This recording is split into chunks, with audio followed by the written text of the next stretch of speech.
Saludos a todos e todas de Colômbia, país querido.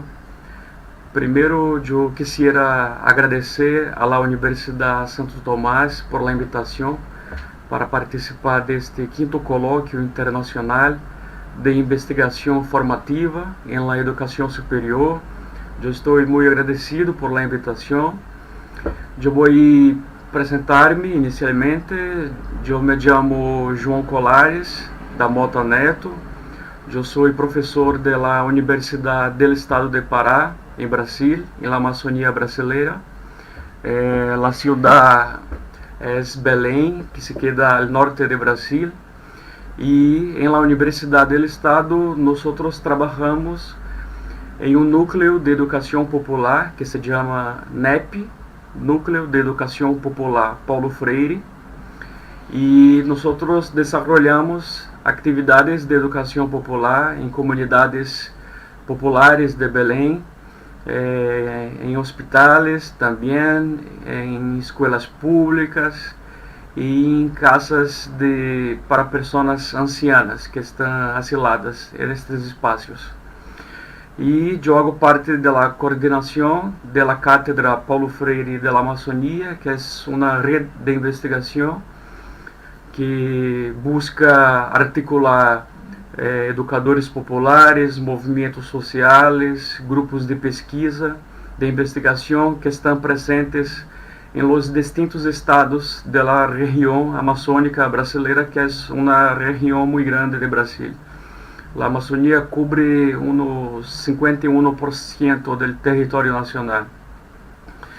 E, mais allá de minha vinculação à universidade, eu também hago parte do Conselho de Educação Popular de América Latina e o Caribe.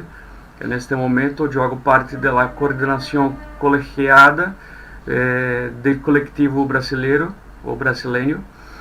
E nós estamos trabalhando em Brasil com a educação popular, seja em la investigação, seja em la formação de educadores populares, pero sobretudo compreendendo a educação popular como uma ferramenta de luta tão importante nestes dias que nós estamos vivendo, que são tão difíceis em Brasil, pero também em outros países de América Latina.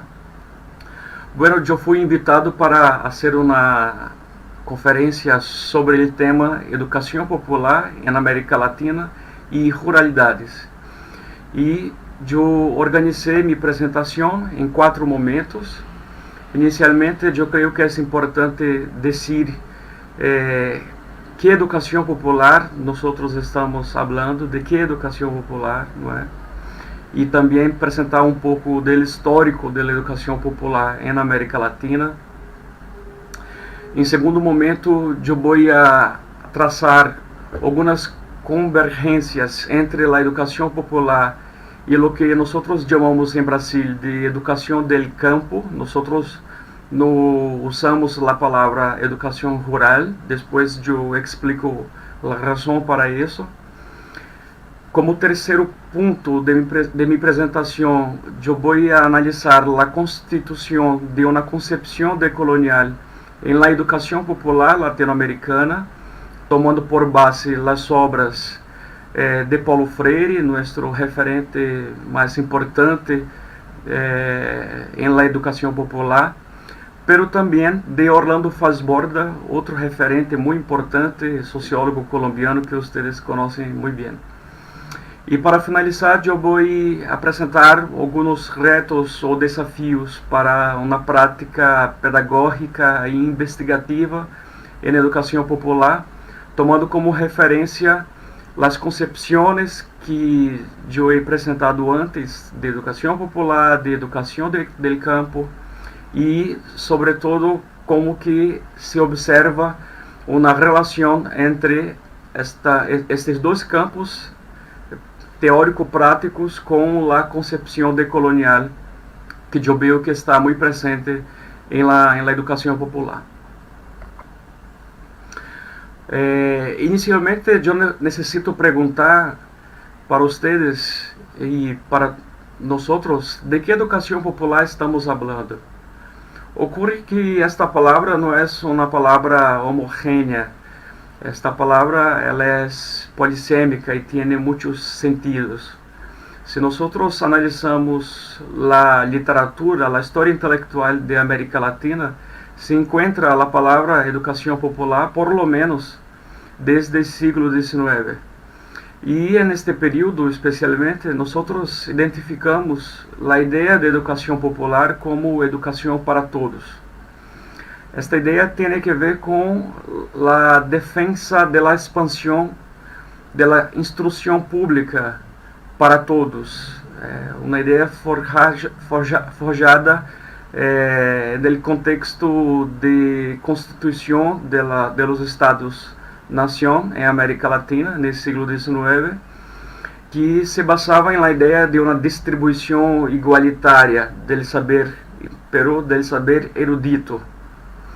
E se basava em um discurso pedagógico liberal, positivista e integracionista, porque a ideia não era estimular conflitos de classe, ao contrário, sino integrar as classes populares a uma perspectiva homogênea de sociedade,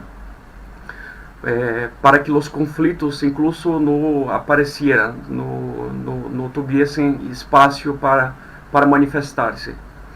Esta concepção de educação popular está presente também no século XX, pero eu quero deixar evidente que não é desta concepção de educação popular que eu estou falando. Quando eu falo de educação popular, eu falo de uma orientação liberadora, que é a perspectiva que foi assumida com muita força por Paulo Freire a partir dos anos 50, 60, e que influenciou muitos educadores na América Latina a fazer processos de transformações sociais, cambios radicais a partir da educação, compreendendo a los sujeitos sociais como protagonistas da história e da educação. Pero antes de entrar em la obra de Paulo Freire e em seu pensamento, eu quisiera trabalhar com uma ideia que é uma ideia de um educador popular colombiano muito conhecido de vocês, que é Marco Raúl Mejía. E Marco Raúl Mejía disse que a educação popular é um acumulado histórico. Para ele, e eu estou de acordo com esta genealogia da educação popular, para ele, a educação popular como acumulado histórico é constituída por 5 troncos. O primeiro tronco vincula-se a los pensadores de las luchas de independência em los países latino-americanos.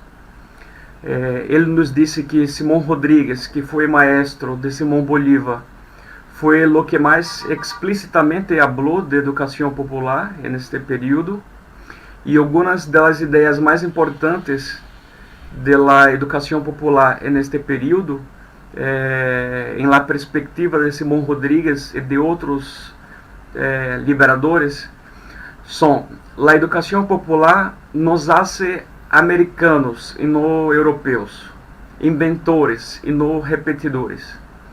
E esta ideia é muito importante, eu vou recuperá-la depois, porque tem a ver com a concepção de colonial que eu vou profundizar. Ou seja, se trata de uma concepção de educação própria, que nasce em América Latina e que responde e que contesta os problemas sociais de América Latina.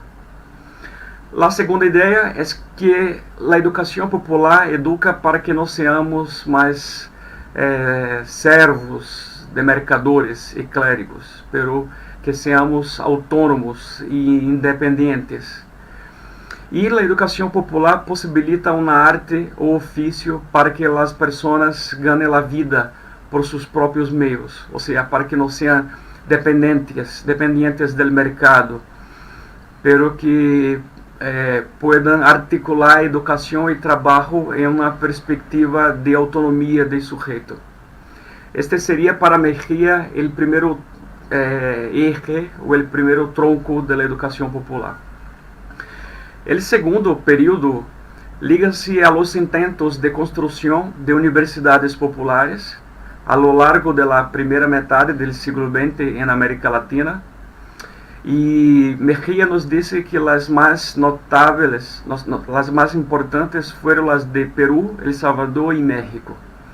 Y algunas de las características de este periodo, de estas universidades. Ellas educaban a los operarios y alteraban, de acuerdo con los sujetos de esta educación, los contenidos, los tiempos y la manera de realizar el proceso educativo. Também dotava a los educandos de consciência sobre seu lugar e seu papel, seu rol em la história, e construía e orientava a los educandos hacia uma organização que defendiese a los interesses deste grupo.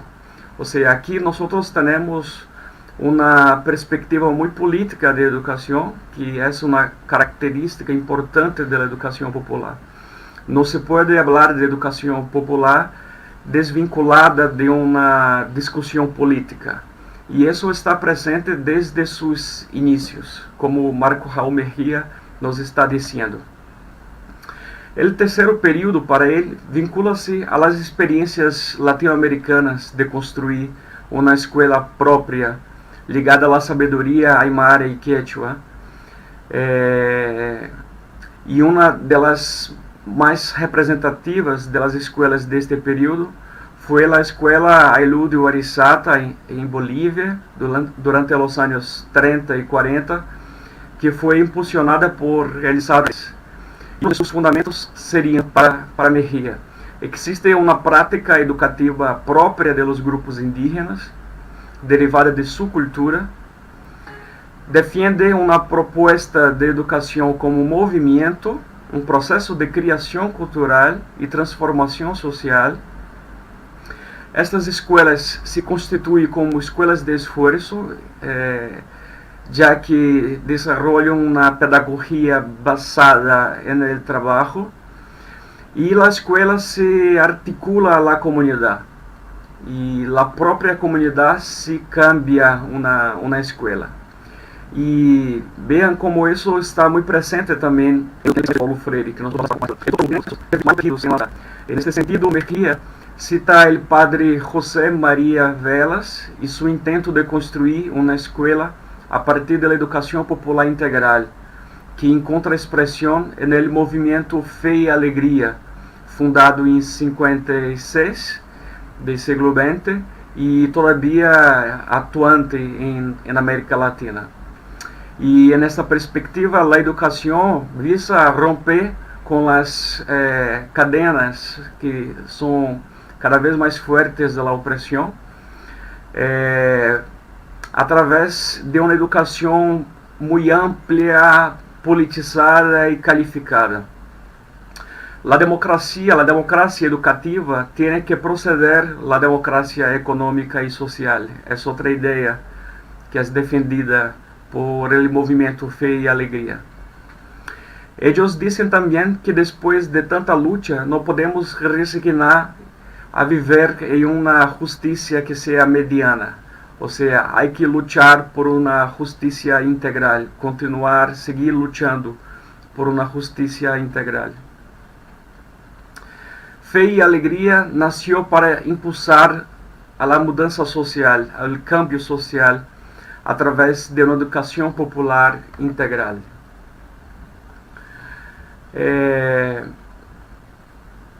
E, para finalizar esta genealogia, que é muito interessante, construída por Mejía, ele nos disse que o quinto tronco ou período se constitui a partir da pedagogia de Paulo Freire.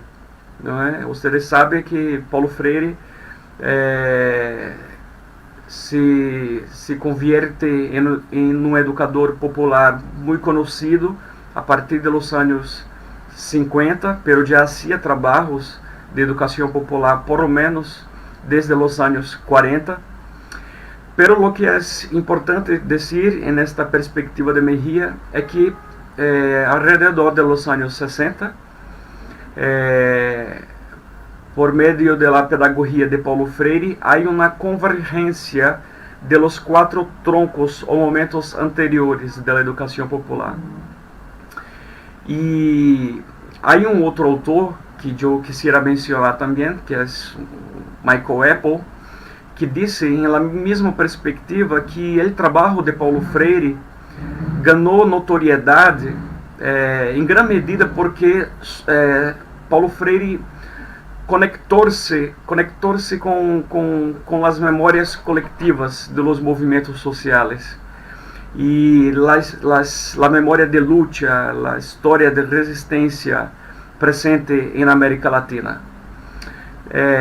Mira, a educação popular como concepção teórica mais estruturada existe a partir dos anos 60, né? A partir da pedagogia de Paulo Freire, que supo traduzir muito bem estes fundamentos políticos, pedagógicos, éticos e epistemológicos de uma educação liberadora.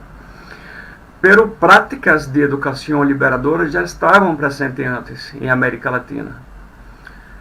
Nós podemos dizer que desde o período colonial, como resposta à colonização, os grupos indígenas, os palenqueiros de Colômbia, os quilombolas de Brasil, já estavam lutando e criando pensamentos próprios e pedagogias próprias contestatórias.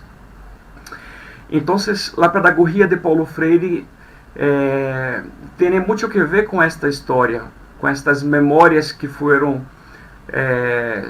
inferiorizadas por la historiografia oficial, pero que são muito importantes para a constituição de um discurso pedagógico crítico que encontra expressão em la educação popular de Paulo Freire.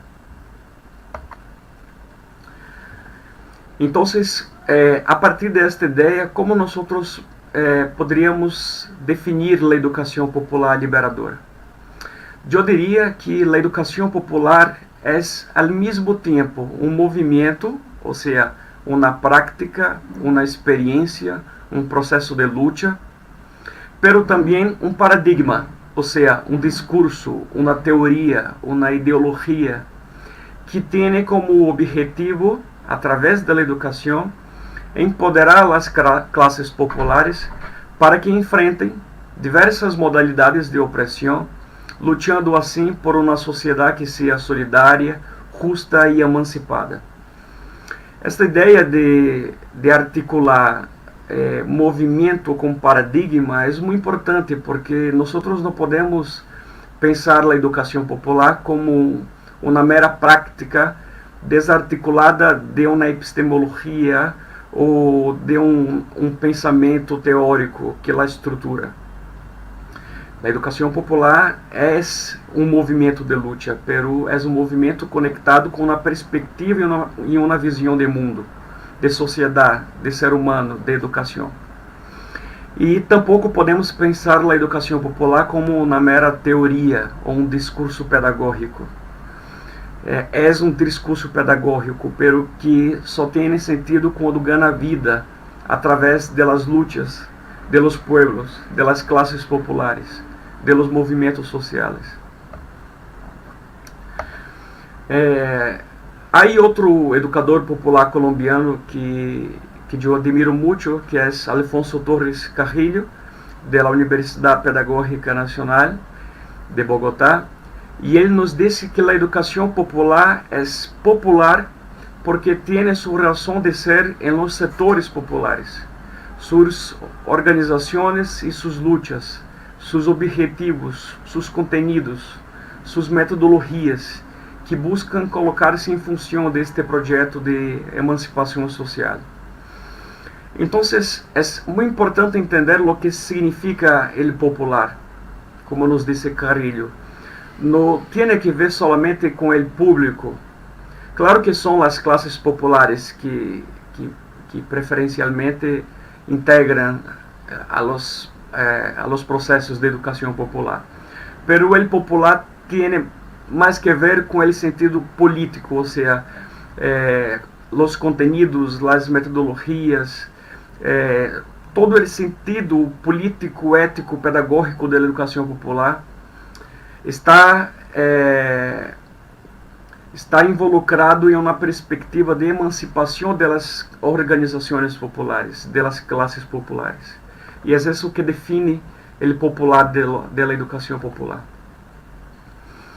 Também Carrillo nos disse que a educação popular é uma convicção de que são os próprios sujeitos populares, chame-se classe operária, setores populares, movimento popular ou movimentos sociais, os chamados a levar a cabo as transformações sociais que garantizarão a sua liberação, sua própria liberação.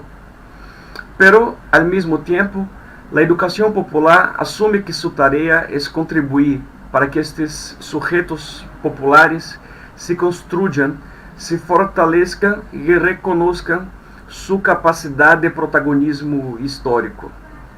Essa é uma definição muito interessante que Carrillo nos dá sobre a educação popular. Eu quisiera também trazer a definição de um educador popular brasileiro muito conhecido, que é Carlos Rodrigues Brandão.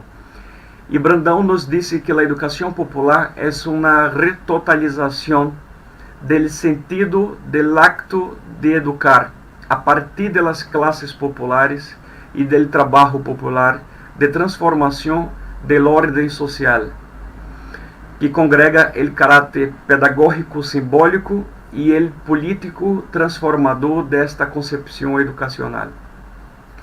Me parece importante falar sobre esta retotalização do sentido de educar, porque todo em educação popular necessita ser transformado.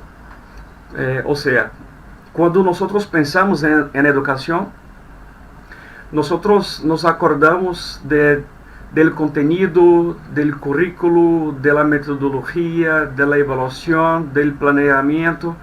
E tudo isso necessita cambiar a partir de uma perspectiva popular de educação. Ou seja, os contenidos não são de que há um núcleo comum da educação popular liberadora. E ele nos disse isso porque reconhece que há muitas diferenças e muitas experiências diferentes de educação popular em América Latina, pero que, apesar destas diferenças, há uma espécie de núcleo comum. E ele nos habla de 5 pontos que são decisivos e marcantes para compreender a educação popular. Primeiro ponto, uma leitura crítica da ordem social vigente e o questionamento ao papel integrador desempenhado por la educação formal. Ou seja, não existe educação popular que não haga leitura crítica da sociedade. Este é um ponto muito importante. A educação popular não é conformadora, pero é questionadora, é subvertora, é transgressora. Um segundo ponto que está relacionado ao primeiro é que há uma intencionalidade política emancipadora frente à ordem social imperante. Ou seja, a educação popular visa a transformação social. Terceiro ponto, há um propósito de contribuir ao fortalecimento dos setores populares, como sujeitos históricos, protagonistas do cambio social.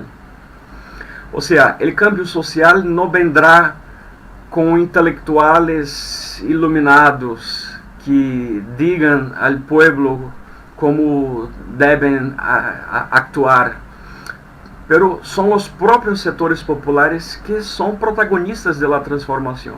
Esta é uma ideia muito clara e muito presente na educação popular.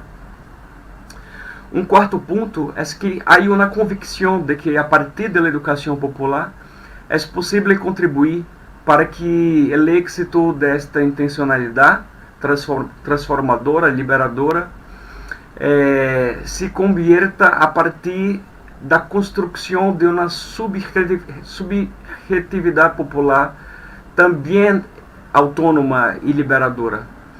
Porque nós necessitamos refletir que as estruturas de opressão em que vivimos o capitalismo, o colonialismo, o patriarcado, o racismo, são estruturas que capturam nossa subjetividade.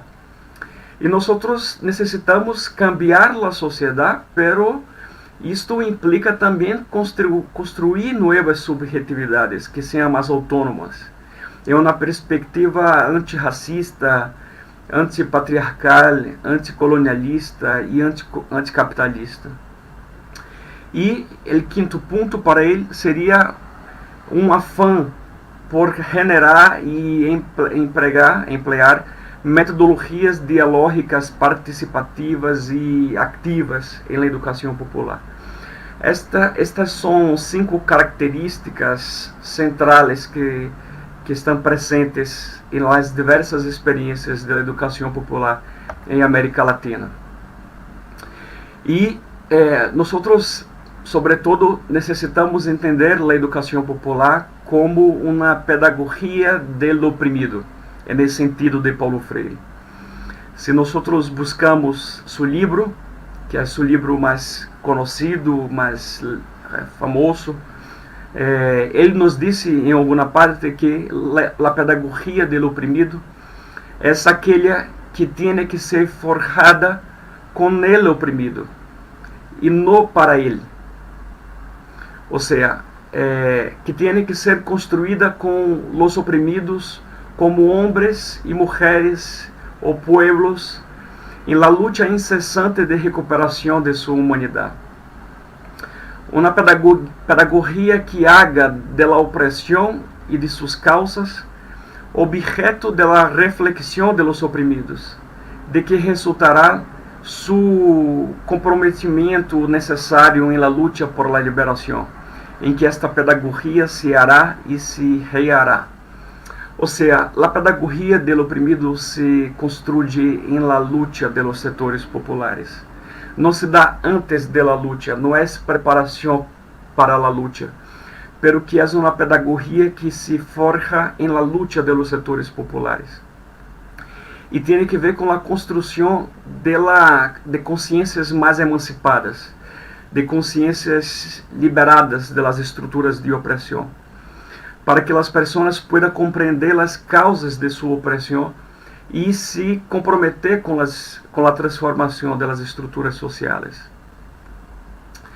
Então, estas são algumas definições preliminares que eu quisiera trazer sobre educação popular, creio que é importante.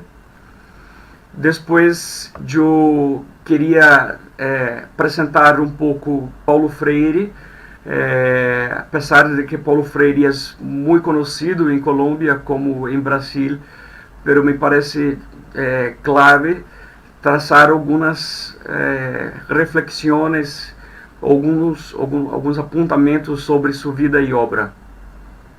Então, Paulo Freire, como vocês sabem, é um brasileiro, pero um brasileiro de Recife, que é a capital do estado de Pernambuco, que se ubica ao nordeste de Brasil.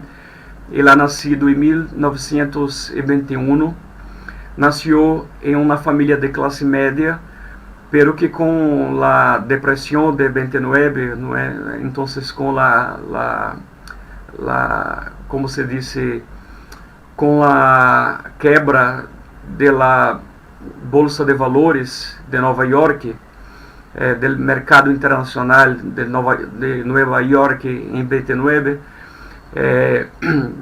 que genera consequências negativas para os países dependentes dos Estados Unidos, como o Brasil. A partir deste processo, também a família de Paulo Freire sofre muito e se cambia uma família muito pobre. E Paulo Freire passa a experimentar a pobreza, incluso o hambre, a partir de isso. Seu padre morre muito temprano também, e a família de Paulo Freire necessita cambiar-se para o interior do estado de Pernambuco. E então, no contato concreto com con sus colegas, con las familias de las clases populares, vivencia la concretud de la miseria, de la pobreza, y entonces podemos decir que el contacto de Paulo Freire con la miseria no es un contacto retórico o meramente bibliográfico, pero que Paulo Freire sintió en su propia piel, en su propio cuerpo, la miseria humana, el hambre, las necesidades más básicas. E por isso mesmo pensou na educação que responda a estes interesses das classes populares. Ele inicia seu trabalho com pessoas analfabetas em la década de 40, quando assume o cargo de diretor do Departamento de Educação e Cultura no SESI, que é um sistema de educação e serviço social que existe em Brasil, todavia existente.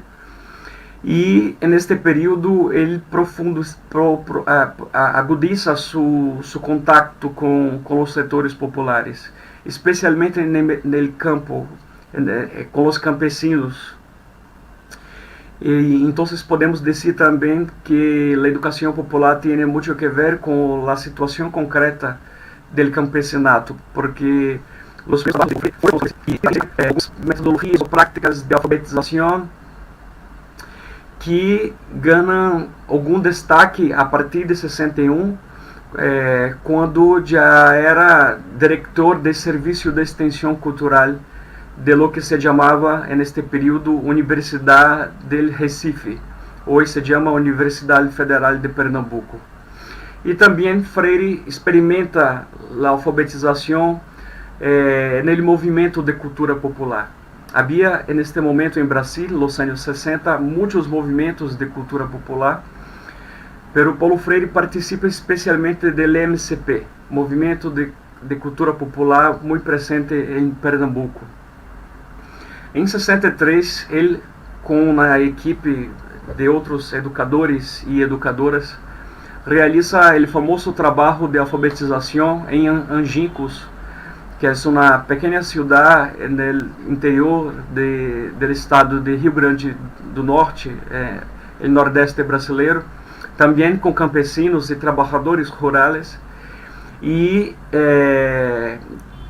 este trabalho lhe otorga muita notoriedade, porque a partir de isso, Paulo Freire alfabetiza nesta experiência mais de 300 trabalhadores rurais, com que se chamou método de alfabetização Paulo Freire, em 40 dias.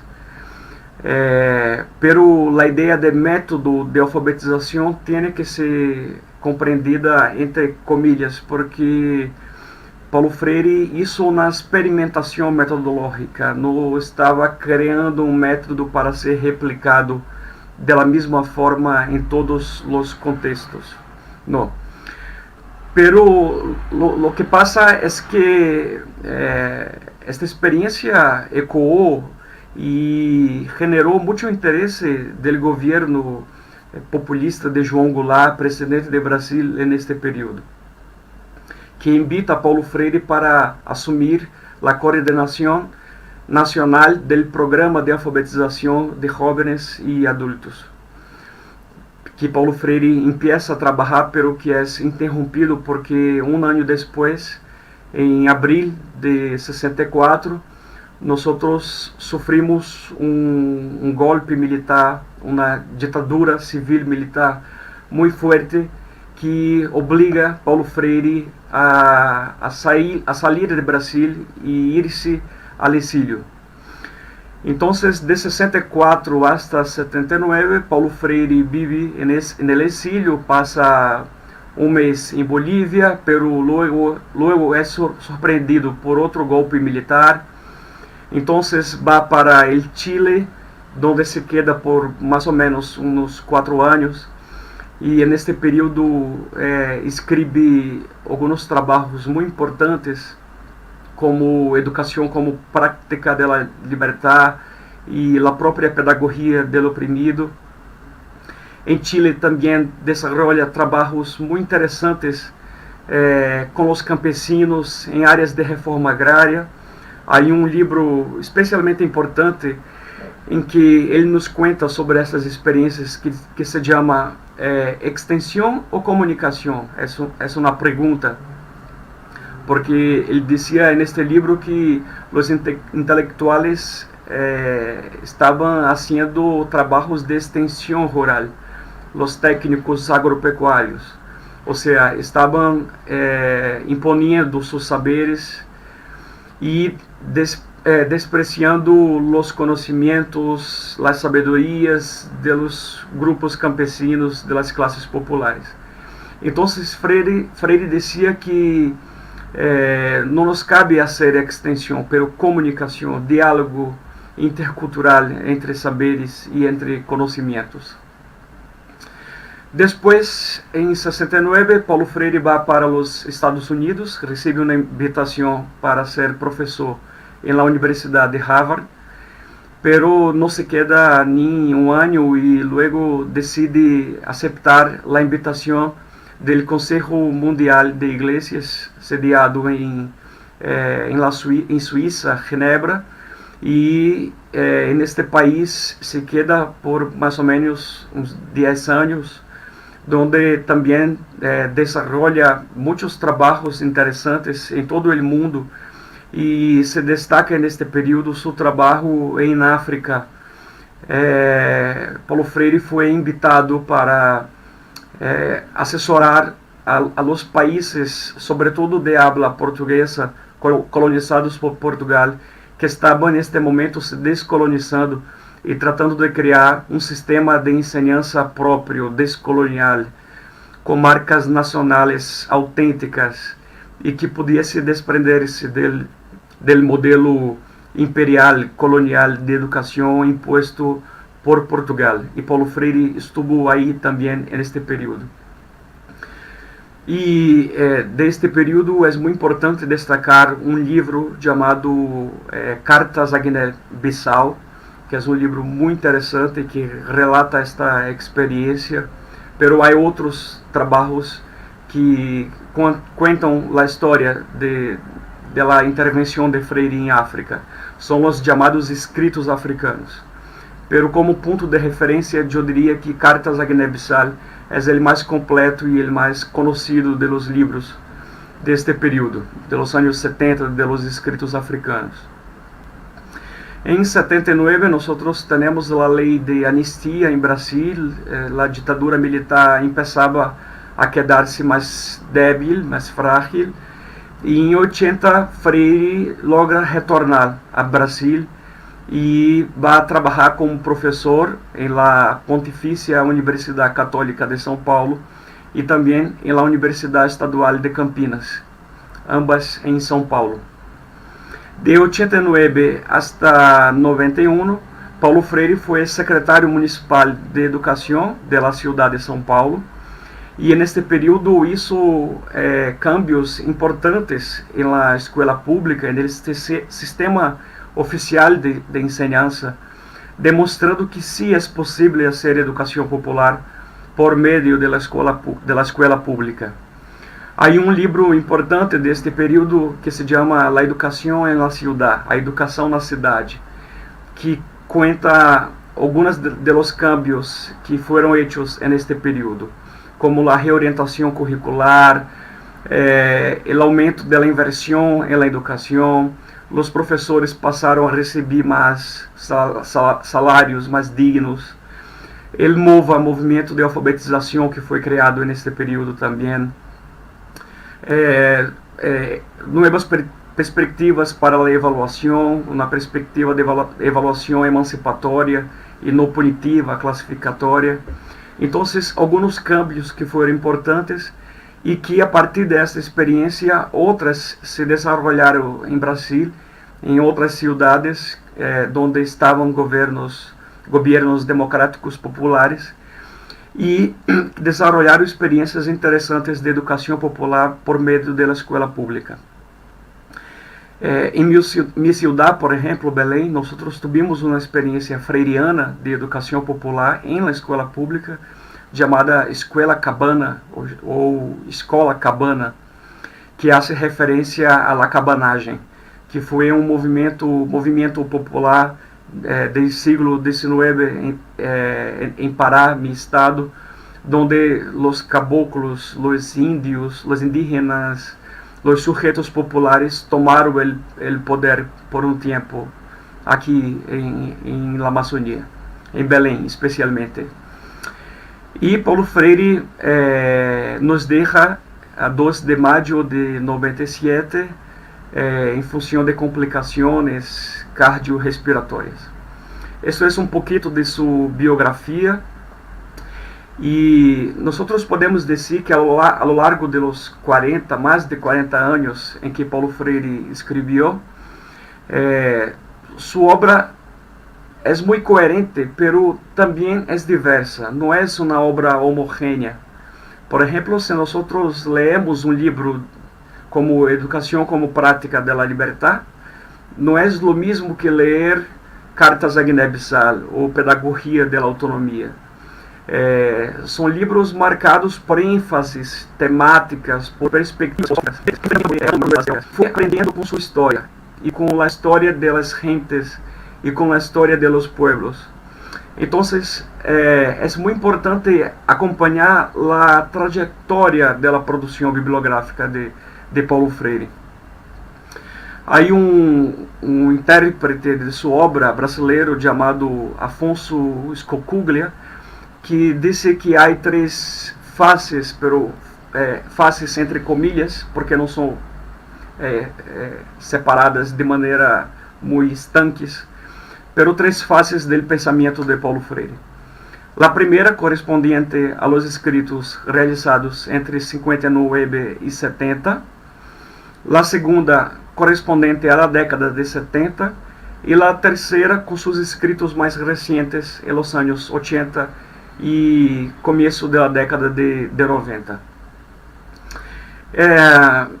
Nós não temos tempo agora para profundizar as características de cada uma destas fases.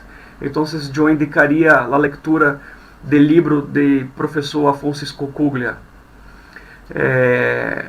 Paulo Freire, a história das ideias de Paulo Freire.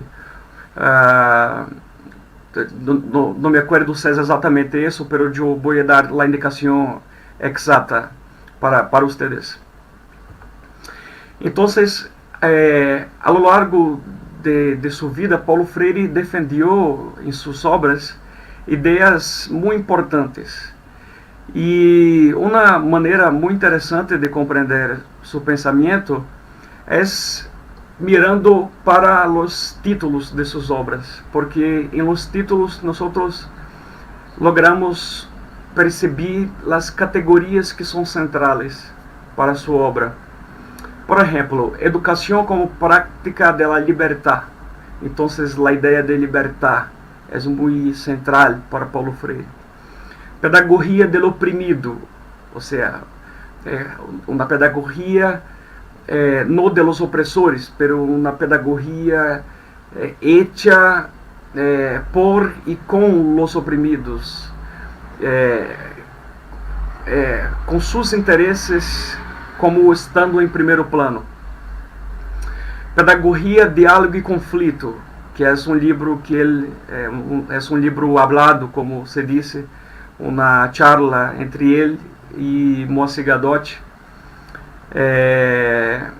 Então, a ideia de diálogo é muito presente na filosofia freiriana, ou seja, diálogo não somente em uma perspectiva interpersonal, pero também intercultural e uma perspectiva epistêmica de diálogo entre saberes. A ideia de conflito também é muito importante, porque Paulo Freire estava ciente de que nós vivimos em uma sociedade com relações assimétricas de poder e necessitamos tomar partido, necessitamos assumir o conflito. Pero assumir o conflito não significa descompromisso com a ética humana, não. Paulo Freire defendia a ética, pero a ética pressupõe também a indignação com a injustiça. Então, o compromisso com a transformação social. Outro livro interessante que tem uma palavra clave é Por uma Pedagogia de la Pregunta, que é um livro que ele escreve com o chileno Antônio Faundés. E a pergunta é uma categoria importante do universo de Paulo Freire. Ou seja, contra uma pedagogia de la resposta, que é a pedagogia oficial, convencional, Paulo Freire queria que as pessoas, que os estudantes perguntassem, indagassem, que sua curiosidade fosse estimulada. Outro livro, Pedagogia de la Indignação. Então, esta categoria indignação é muito central também. E neste livro, Freire discute com muita ênfase a questão da ética universal do ser humano. Isso é muito importante. Pedagogia de los sueños possíveis, pedagogia de la esperança, ou seja, Paulo Freire estava comprometido com a luta, pero sabia que para que nós podamos caminhar é necessário sonhar, é necessário projetar uma sociedade diferente, é necessário sonhar com um ideal de sociedade igualitário. Então, o sonho, a utopia, fazem parte do pensamento de Paulo Freire. Pero a utopia não é lo irrealizável. A utopia é o sonho possível. É o sonho por lo qual eu luto para alcançar, para lograr. Pedagogia del compromisso é o título de uma obra também, ou seja, o compromisso de los educadores com as lutas sociais. E pedagogia da tolerância, ou seja, em tempos de tanta intolerância, seja religiosa, seja étnica, cultural, sexual, nós necessitamos aprender a conviver com os outros. E Paulo Freire trata muito de isso nesta obra. Bueno, eu apresentei hasta este momento algumas características da educação popular e alguns traços do pensamento de Paulo Freire. Quisiera agora abordar algumas convergências entre a educação popular e a educação do campo. Em Brasil, o paradigma da educação popular fortemente viene orientando lo que se llama desde los años 90 de educación del campo. Y no sé si eso tiene sentido para ustedes en Colombia, pero para nosotros en Brasil, la educación del campo no es lo mismo que la educación rural. Hay una diferencia muy grande entre estes dois conceptos. E essas diferenças começaram a ser trabalhadas, especialmente a partir dos anos 90, quando os movimentos sociais do campo se articulam para pensar uma proposta pedagógica que seja comprometida com suas lutas, com as lutas dos campesinos, com a realidade social dos campesinos, que não seja a mera reprodução de lo que passa na cidade para o campo. Esse é o modelo que nós chamamos urbanocêntrico. Temos a proposta pedagógica da cidade que é trasladada para o campo. E contra isso, que é o que designa a educação rural, que é uma educação autoritária, uma educação descomprometida com o campo, uma educação que tem que ver com os interesses dos ruralistas e das oligarquias. Contra isso, os movimentos sociais batizaram suas propostas pedagógicas liberadoras de educação del campo. Então, uma autora brasileira muito importante campo teórico chamada Caudarte, nos disse que a educação del campo inicia sua atuação desde a radicalidade pedagógica de los movimentos sociais e entra en terreno movediço de las políticas públicas, de la relação com o Estado comprometido com um projeto de sociedade que ella combate, se coerente for com sua materialidade e vínculo de classe com sua origem. Ou seja, a educação del campo nasce desde os movimentos sociais, pero nasce também para ser pressão ante o Estado, para que o Estado haga políticas públicas para este setor. E desde os anos 90 em Brasil, nós hemos logrado alguns êxitos importantes, como a criação de leis, de normatizações, de fortalecimento de fóruns locais, regionais e nacionais de educação del campo. Pero infelizmente todo isso está perdendo a crítica ao modo de conhecimento dominante e à hierarquização epistemológica própria desta sociedade que deslegitima a los protagonistas originários da educação del campo como produtores del conhecimento e que resiste a construir referências próprias para a solução de problemas de uma outra lógica de produção e de trabalho que não seja a de trabalho produtivo para o capital. Em sua origem, a educação é del campo, não solamente en el campo, pero del campo. E esta ideia tem a ver com este protagonismo de los campesinos. Não é para los trabalhadores, nem mesmo com los trabalhadores, pero é uma educação de los trabalhadores, educação del campo, de los campesinos, pedagogia del oprimido. É del que não é dado na imposição, pero que necessita ser construído por el processo de formação dos sujeitos coletivos, sujeitos que lutam para tomar parte da dinâmica social, para se constituir como sujeitos políticos capazes de influir na agenda política da sociedade. Mira, esta é uma outra afirmação de Caudarte e ela já traz a relação entre a pedagogia do oprimido e a educação del campo. Se nós analisamos o que quer dizer a educação del campo, nós vamos a entender que se trata de uma concepção de educação popular específica para os setores campesinos, pero que é recriada por estes setores, com suas marcas próprias, que não são homogêneas, são heterogêneas. Porque no campo nós temos trabalhadores rurales, trabalhadores e trabalhadoras rurales com características e papéis sociais muito distintos. Por exemplo, eu vivo na Amazônia e o que nós consideramos área rural na Amazônia é uma área que conta com indígenas de muitos pueblos, com pescadores, com ribeirinhos, com sem terras, com assentados da reforma agrária, com extrativistas, com muitas e muitas pessoas e grupos humanos distintos.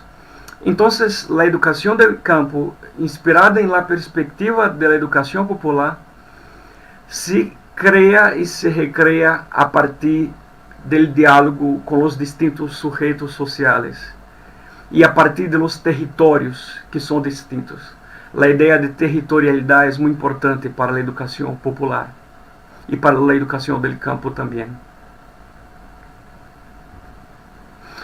A educação do campo nasce como mobilização, como pressão de los movimentos sociais por uma política educacional para comunidades campesinas. ha nacido de la combinación de las luchas de los sin terra en Brasil por la implementación de escuelas públicas en las zonas de reforma agraria, con las luchas de resistencia de inúmeras otras organizaciones y comunidades campesinas para no perder sus escuelas, sus experiencias de educación, sus comunidades, su territorio, su identidad. Lo que pasaba es que las personas del campo necesitaban salir de las comunidades y desplazarse para la ciudad. Y eso evidentemente influenciava muito seu modo de vida, suas mentalidades, a organização social das comunidades. E as pessoas não queriam sair de suas comunidades, queriam ter o direito de estudar em suas próprias comunidades.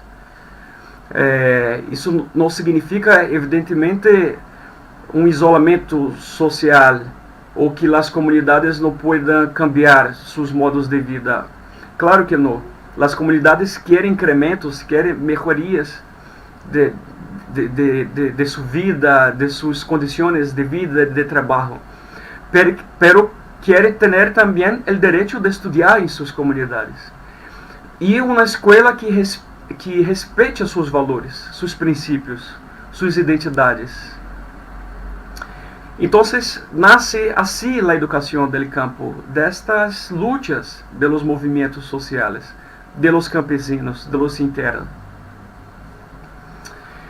Segundo outro teórico da educação que a mim me gusta muito, Miguel Arroyo, ele disse que a afirmação de que há conhecimento fora das instituições educativas formais, em las luchas sociales, en el trabajo, en los movimientos, en las acciones colectivas de aquelas personas consideradas como inferiores, para ele é o embate mais radical que se ha produzido no cenário pedagógico e epistemológico atual. Ou seja, pensar as potencialidades de educação, de formação, de elaboração de conhecimento crítico a partir das lutas sociais, a partir do trabalho, a partir do campo, a partir de los territórios onde estão as pessoas. Esta é a questão mais importante para Miguel Arroyo, porque deste modo nós estamos interpelando a teoria pedagógica tradicional de uma outra maneira. Nós estamos desafiando a teoria pedagógica tradicional e dizendo que ele é insuficiente para compreender estes processos dinâmicos e liberadores. Então, a partir dessas lutas, que são lutas da educação popular e da educação do campo, se também cria uma nova teoria educacional, se cria uma teoria mais sensível a los pueblos e a los territórios e a las culturas populares. Por isso mesmo, Miguel Arroyo, em seu livro chamado Outros Sujetos, Outras Pedagogias, nos disse que os coletivos populares se reconhecem como sujeitos do conhecimento, como sujeitos de valores, de culturas, sujeitos de processos de humanização, de emancipação. São sujeitos pedagógicos que produzem outras pedagogias. Então, nós perguntamos, ele nos pergunta, em que aspectos estas presenças afirmativas de outros sujeitos, como por exemplo os campesinos colombianos, interrogam a las teorias pedagógicas e pressionam por outras pedagogias. E ele nos disse que a teoria pedagógica se revitaliza sempre que se reencontra com os sujeitos da própria ação educativa, quando está atenta a los processos de sua própria formação humana. Por lo tanto, afirmar outras pedagogias significa desestabilizar as teorias pedagógicas tradicionais, que são colonizadoras, que são racistas, que são elitistas, que são patriarcales. E o discurso da educação popular, como também o discurso da educação del campo, é um discurso movimento, porque é uma teoria que se produz a partir de um movimento de luta. Então, já é uma teoria e um movimento que desestabiliza a pedagogia tradicional e que produz outra pedagogia, uma pedagogia outra. Eu estou trabalhando neste momento com a ideia das pedagogias decoloniales. Eu sou coordenador de uma rede que se chama Red de Investigações sobre Pedagogias Decoloniales em la Amazônia. E eu estou trabalhando com esta ideia de que as pedagogias decoloniales elas se referem a estas teorias práticas de formação humana que capacitam a los grupos subalternos para a luta contra a lógica opressiva da modernidade, colonialidade. Então, eu trabalho com a ideia de que a educação popular é um antecedente, é uma fuente da pedagogia decolonial. É um capítulo da pedagogia decolonial. A lo largo dos últimos 5 siglos de dominação colonial, estes outros sujeitos da pedagogia, discriminados por la pedagogia hegemônica, construíram pedagogias próprias, que eu las nombro como pedagogias decoloniales, que são pedagogias anticapitalistas, anticolonialistas, antipatriarcales e antirracistas, como a educação popular também lo é, e como a educação del campo também lo é. Então, nesta perspectiva, eu diria que há uma convergência entre a educação popular, a educação del campo, com estas perspectivas decoloniales de educação e de pedagogia. As pedagogias decoloniales estimulam o pensar a partir de genealogias, de racionalidades, de conhecimentos, de práticas e sistemas civilizatórios e de vida que são distintos. Isso nos disse Catherine Walsh.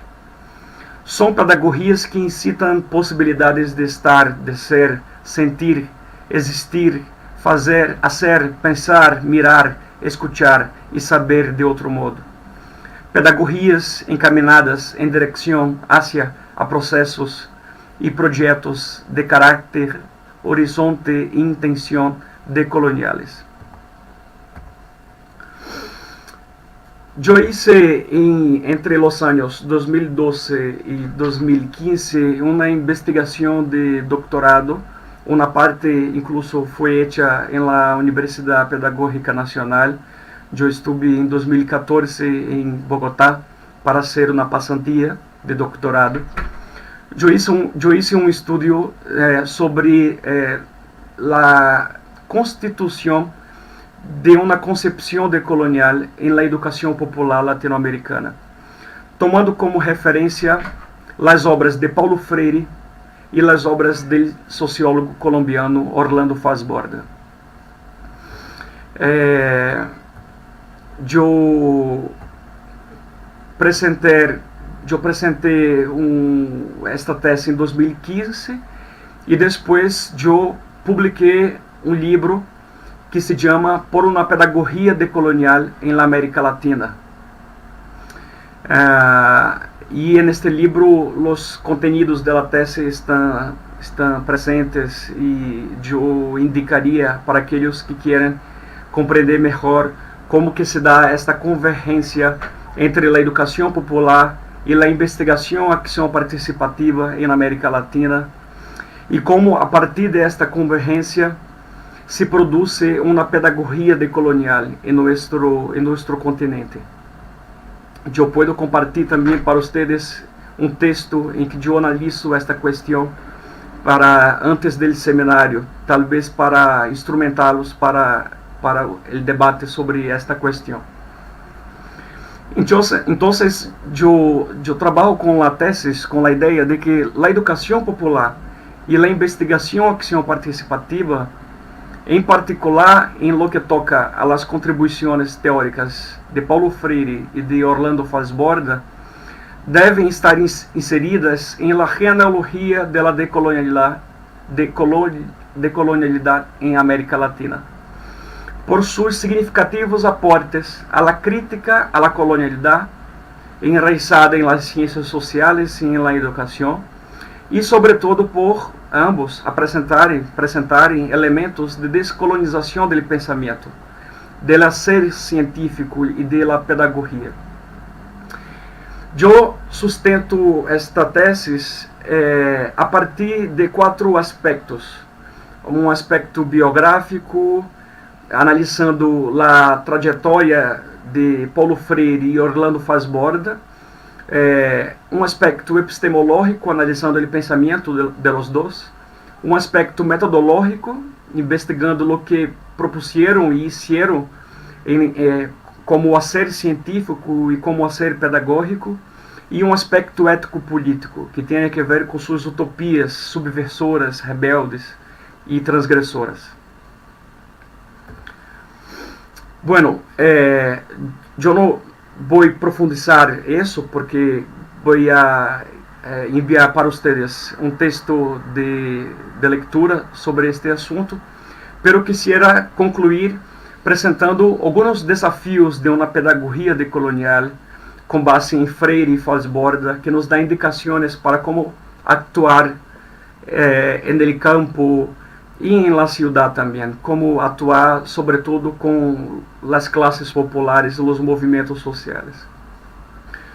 Um primeiro desafio é que esta pedagogia ela requer educadores que sejam subversivos. Nós estamos sob a vigência das pedagogias neoliberales. A ideologia neoliberal está muito forte em Brasil, em Colômbia, em Peru, em Argentina e em muitos outros países. E os educadores estão cada vez mais pressionados para atender a los interesses do mercado e não a los interesses do povo.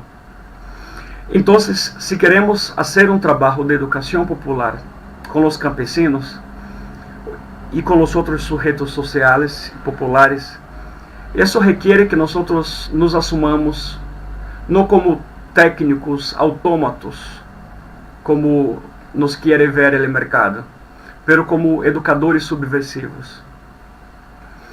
E isso significa trabalhar a partir da exterioridade. Exterioridade é um conceito da decolonialidade.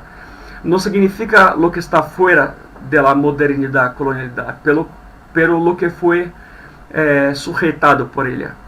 Ou seja, para que seamos educadores subversivos, necessitamos trabalhar a partir deste lugar, que é o lugar da herida aberta por la modernidade, colonialidade.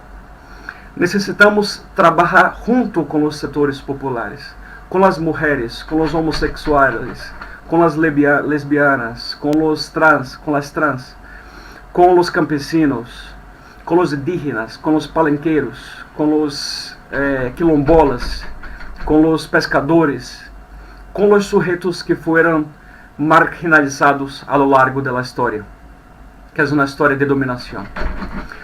Isso implica também que nós nos identifiquemos como intelectuais sentipensantes, na perspectiva do maestro Orlando Falsborda, ou seja, combinar o melhor da razão com o melhor da emoção.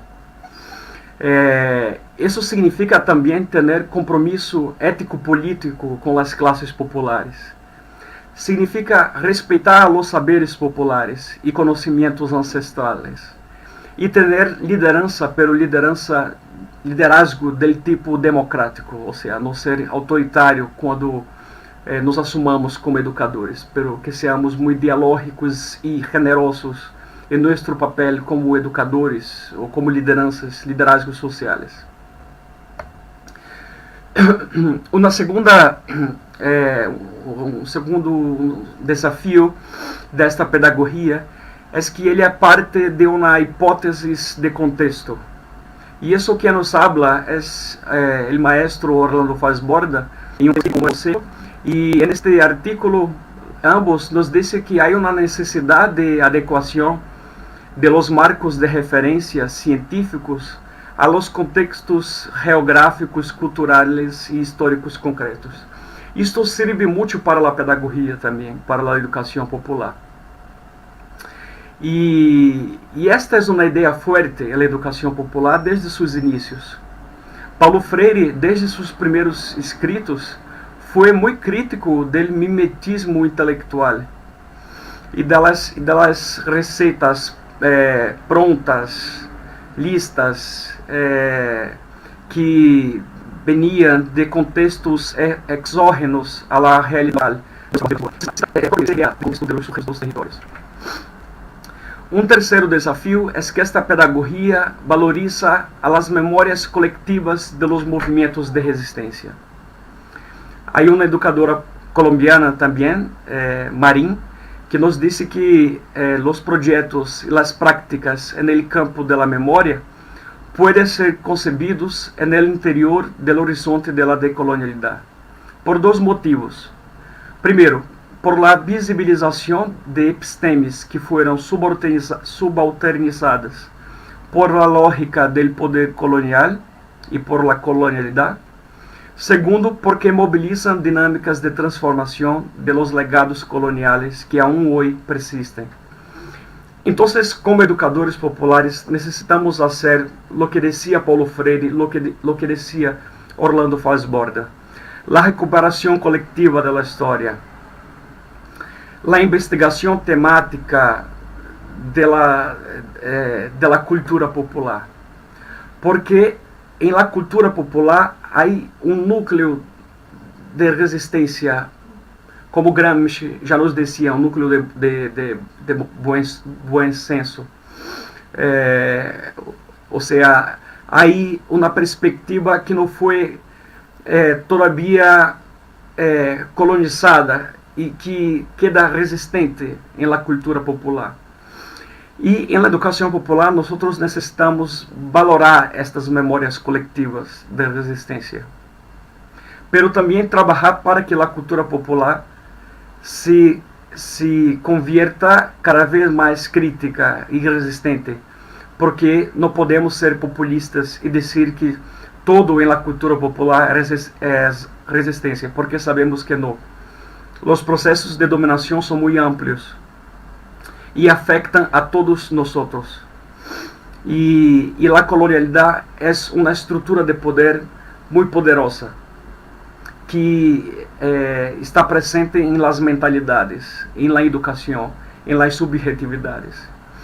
Então, para nos descolonizar, é necessário recuperar estas memórias coletivas de resistência. E esta é uma mensagem, tanto da educação popular quanto da investigação e ação participativa. E isso podemos fazer com os campesinos. E isso é fazer pedagogia decolonial. Um quinto desafio é que esta pedagogia ela busca outras coordenadas epistemológicas. Não é possível trabalhar com esta pedagogia no marco do positivismo, no marco do pensamento cartesiano moderno. A construção de uma pedagogia decolonial requer a transgressão da ciência moderna e uma busca de outras coordenadas epistemológicas. Assim como Freire falou em descolonizar as mentes e também falou de reafricanizar as mentalidades, nós defendemos que uma pedagogia decolonial em nosso continente deve latino-americanizar as mentalidades. Por isso mesmo, esta pedagogia deve se construir em relação de aprendizagem com os pueblos. E nós devemos produzir outros marcos teóricos. marcos teóricos que sejam produto da própria luta. Esse é o ensinamento da educação popular. Não se produz teoria antes e prática depois. Se produz teoria em la própria prática. Isto é um movimento praxeológico. E se nós estamos produzindo luta por la educação popular e por la educação do campo, estamos também produzindo pensamento, estamos produzindo teoria. E isso é produzir teoria decolonial, pensamento decolonial. E um desafio, outro também, seria que esta pedagogia se afirme como utopia política. Nós estamos vivendo momentos de desesperança. Em Brasil, a tristeza está muito grande. A ultraderecha está no poder e está tratando de destruir todas as conquistas sociais das últimas décadas. Em la educação, quer acabar com Paulo Freire, quer militarizar as escolas, quer transformar os educadores em autômatos, quer calhar a boca dos educadores. Pero este cenário de desesperança não deve nos levar a nos acomodar e a nos paralisar. Nós, en el espírito freiriano, necessitamos ter esperança, necessitamos ter utopia política, pero é uma esperança que nos mueve, não é uma esperança de quedar-se sentado esperando que as coisas ocorram, como que um dia vai cair do cielo o mundo velho. Não é assim. A esperança é uma energia que nos mueve hacia adelante. E isso dizia Paulo Freire, e isso dizia Orlando Falsborda também. Orlando nos falava de um socialismo autóctone ou raizal. Paulo Freire nos falava de socialismo democrático. Ambos falavam de democracia participativa. E eu creio que estas utopias são utopias muito próprias para nossos tempos, para enfrentar o capitalismo cada vez mais forte, evidente e que nos massacra a todos nós da classe trabalhadora. Bueno, como inspirações finais, eu trago duas mensagens, um de Paulo Freire com Macedo e outro de Orlando Falsborda. Freire disse: "El processo colonial trae em si mesmo uma ação contrária, increíble e dialética. Ou seja, não há intervenção colonial que não provoque uma reação por parte do povo colonizado." Ou seja, nós necessitamos contestar a estes processos de opressão que estamos vivendo com muita resistência. É o que nos está dizendo Paulo Freire. Assim como a lo largo de los últimos 5 siglos, os pueblos se rebelaram contra o colonialismo e a colonialidade, hoje nós não podemos quedar-nos parados. Nos toca agir, actuar com muita força, com inteligência, com estratégia, para criar outras pedagogias e outros processos de luta. E de Falsborda eu trago a seguinte mensagem: as sociedades dominantes han confessado seu próprio fracasso em relação com a modernidade capitalista. A ideia de progresso humano, la del viejo iluminismo, resultou demasiado ambígua. Acá não nos han servido muito. A razão instrumental deste tipo não nos ha satisfecho. Devemos ter a valentia de saber independizar-nos e volar com nossas próprias alas. Então, del maestro Falsborda, eu traigo o mensaje de la autonomia, de la liberdade, de la capacidade de volar com nossas próprias alas. E esta é a ideia central da educação popular, que está presente em la educação del campo e que constituye, según mi evaluación, un capítulo de las pedagogías decoloniales en América Latina. Entonces, este sería mi mensaje final. Eu espero que podamos dialogar um pouco mais sobre estas questões e dizer que nós aqui em Belém, na Amazônia, estamos tratando de construir processos de luta também.